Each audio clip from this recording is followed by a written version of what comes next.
Have you ever been resentful for how Caucasian people seem to have better luck than you do? Have you ever felt envious because of stereotypes? Be honest. Not envious, no, because I think all of us become victims of racism. I think it limits everyone. It limits certain people to be seen a certain way when they don't want to be seen a certain way. It limits everyone. So of individuals, I'm never envious. Angry at systems, yes. Institutions can do what individuals can't get away with. That's why I'm so angry about the proposals to consider corporations people. Corporations are people.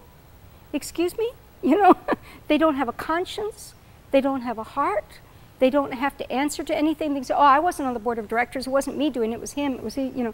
So institutions I can become very angry at. Policies, thoughts, concepts like racism, like sexism, like oppression, like injustice, that I can get very angry at. But individuals who are just part of a group, how can we turn around and be racist as well? You know, I don't feel envious of others getting in because the system is what the system is. We need to change the system. Directing it down here, it gets us nowhere. It's just like wasted energy. Are you following me on it? It's wasted energy. Getting angry at another individual? No. Unless they took advantage of those things to get in. I think I've seen some very noble people who said, I won't, if they're picking me because I'm white, and they're not picking all these people who are black or Mexican American or Asian because of their color, then I'm not taking the job. And that I admire. I admire individuals who can stand out and buck the way the system goes. And we each have our responsibility, our conscience to buck things. But envy, no.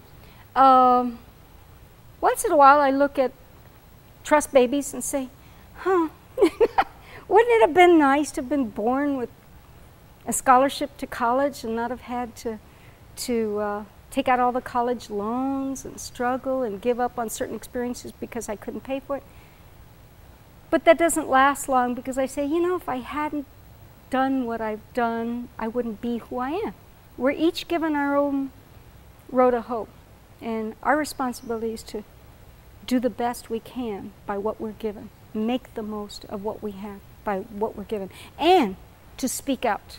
Mahatma Gandhi has a wonderful quote, which I think is very relevant in these time periods when we're seeing a lot of censorship, a lot of Latinophobia, fear of Latinos, you know, xenophobia in general, but also Latinophobia in other parts of the country. Not so much here where we've had a Latino population forever and before ever, but in other parts of the country where the Latino population is new, like Georgia or South Carolina, where all of a sudden they're like, oh, where did all these people come from? And then they start to get scared. And in those places, we have a sense of people panicking. You know, they're going to take over the country. English isn't going to be our language anymore. We're not going to belong to the U.S. All these foreigners are coming. It's that kind of a breathless fear that we're talking about, a panic fear. So I think of Mahatma Gandhi's statement, and he says, the only evil greater than violence is cowardice in the face of injustice.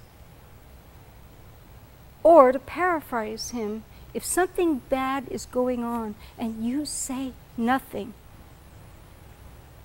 you have failed to fulfill your own purpose. You've done something as evil as if you were, almost as evil as if you were beating somebody else, because you've allowed them to be beaten. You've allowed them to be taken advantage of. It is the responsibility of each of us to speak up and to change things. Does that answer your question? I hate to have given you so many downer poems and so heavy poems. I sometimes do the funnier ones, but you know, you're such a mature crowd, and I think that we're capable of, sometimes we protect young kids and we tell them, oh, let's not tell them about the negative stuff. And I have found teens especially to be hungry to get into the real issues in life and to tackle the big issues, to be brave about the things that they stand up for. So that's why I'm not scared to bring up heavy issues with teens, because I think you have the courage and you have the conscience to want to make things different than what they are.